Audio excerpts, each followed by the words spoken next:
안녕하세요, 여러분. 혹시 이런 경험 없으세요?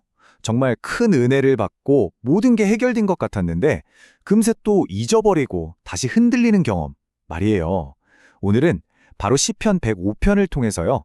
절대 흔들리지 않는 믿음의 핵심 비결 세 가지, 기억하기, 붙들기, 그리고 신뢰하기에 대해 한번 깊이 알아보겠습니다. 바로 시작해 볼까요? 우리 다 이런 경험 있잖아요. 그쵸? 하나님이 주신 은혜를 정말 신기할 정도로 금방 잊어버리는 거예요. 눈물 콧물 쏟으면서 기도하고 응답받았던 그 뜨거운 순간도 시간이 좀 지나면 희미해지고 결국엔 또 믿음이 흔들리기 시작하죠. 내 문제는 점점 더 커 보이고 하나님은 저 멀리 계신 것처럼 느껴지고요. 바로 이 잊어버림이라는 우리의 연약함에 대해서 오늘 본문은 아주 명확한 해답을 줍니다. 시편 기자는 계속해서 외치거든요. 감사하라, 찬양하라, 그리고 제발 좀 기억하라. 왜냐하면 하나님의 백성은요, 바로 이 기억을 스스로 선택할 때 다시 일어설 힘을 얻기 때문입니다. 오늘 성경은 우리에게 아주 구체적인 행동 세 가지를 명령합니다. 첫째, 하나님이 하신 일들을 기억하라. 둘째, 그분의 약속을 붙들라. 그리고 마지막 셋째, 그분의 계획을 신뢰하라. 자, 그럼 이 세 가지 단계를 하나씩 한번 따라가 볼까요? 먼저 첫 번째, 기억하라입니다. 근데 이게 그냥 옛날을 가만히 떠올리는 그런 수동적인 회상이 아니에요. 하나님이 하셨던 그 일들을 의도적으로 내 삶의 한 가운데로 다시 가져와서 선포하는 아주 적극적인 행동을 말하는 겁니다. 생각해 보세요. 광야에서 이스라엘 백성이 왜 그렇게 쉽게 무너졌을까요? 홍해를 가르신 그 엄청난 기적을 바로 눈앞에서 보고도 당장 마실 물이 없다는 그 현실 때문에 원망을 쏟아냈기 때문이죠. 시선이 완전히 눈앞의 문제와 상황에만 딱 고정돼 버린 거예요. 그래서 성경은 우리에게 강력하게 도전하는 겁니다. 시선을 문제에서 하나님이 이미 행하신 일들로 옮기라고 말이죠. 여기서 정말 재밌는 점은요. 기억이 머릿속에서만 끝나지 않는다는 거예요. 오늘 본문은 아주 분명하게 말하라고 명령합니다. 왜냐하면 기억된 은혜는요. 내 입술의 고백으로, 찬양으로, 그리고 다른 사람과의 나눔으로 흘러나올 때 비로소 진짜 생명력을 갖게 되거든요. 이게 바로 진짜 능동적인 기억인 거죠. 자, 이제 두 번째 단계로 넘어가 볼게요. 바로 붙들라입니다. 이건 뭐랄까? 우리의 희망이 나의 이 불완전한 기억력에 있는 게 아니라 절대로 변하지 않는 하나님의 약속, 그 언약에 있다는 걸 깨닫는 거예요.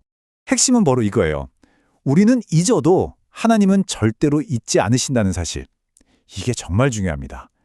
우리의 신실함이 막 흔들릴 때조차 하나님의 그 신실하심이 우리 믿음의 굳건한 닻이 되어주는 거죠.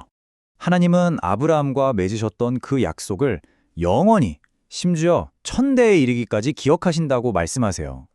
이 약속은 이삭과 야곱을 거쳐서요.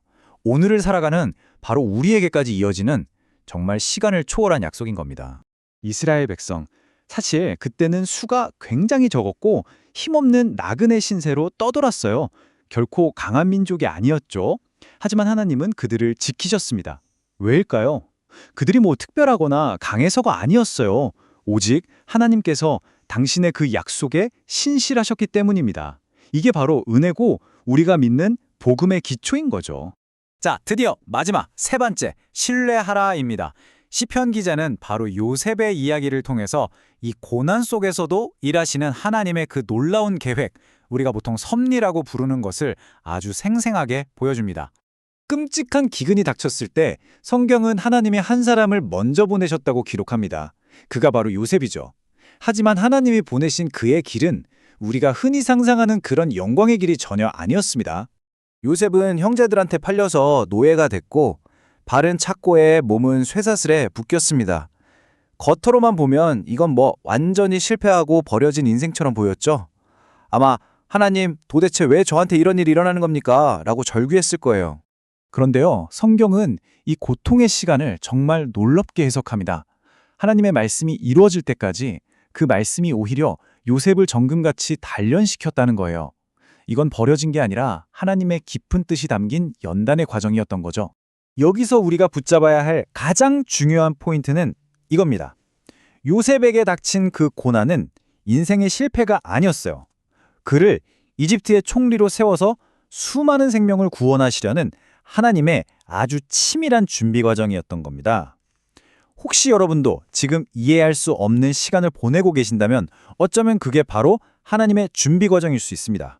더 나아가서 요셉의 이야기는 그냥 한 사람의 성공 스토리가 아니에요.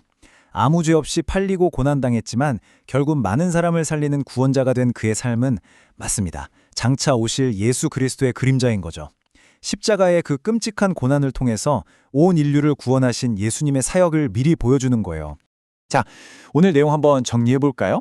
우리는 자꾸 변하는 상황이 아니라 어제나 오늘이나 영원토록 동일하신 하나님의 행하심을 의도적으로 기억해야 합니다. 또 내 감정이 아니라 변치 않는 하나님의 언약을 굳게 붙들어야 하고요. 그리고 마지막으로 도저히 이해되지 않는 고난 속에서도 모든 것을 합력하여 선을 이루시는 그분의 섭리를 끝까지 신뢰해야 합니다. 이 모든 기억과 약속 그리고 섭리는 예수 그리스도 안에서 이미 완전하게 성취되었습니다. 그렇기 때문에 우리는 더 이상 불안에 떠는 존재가 아니에요. 이미 완성된 약속 위에 굳건히 서 있는 사람들인 겁니다.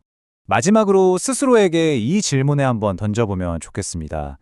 지금 나의 삶은 과연 무엇 위에 서 있습니까? 매일같이 흔들리는 내 감정과 상황입니까? 아니면 영원히 변치 않는 하나님의 약속입니까? 이 질문에 대한 답을 여러분의 삶으로 살아내시기를 바랍니다.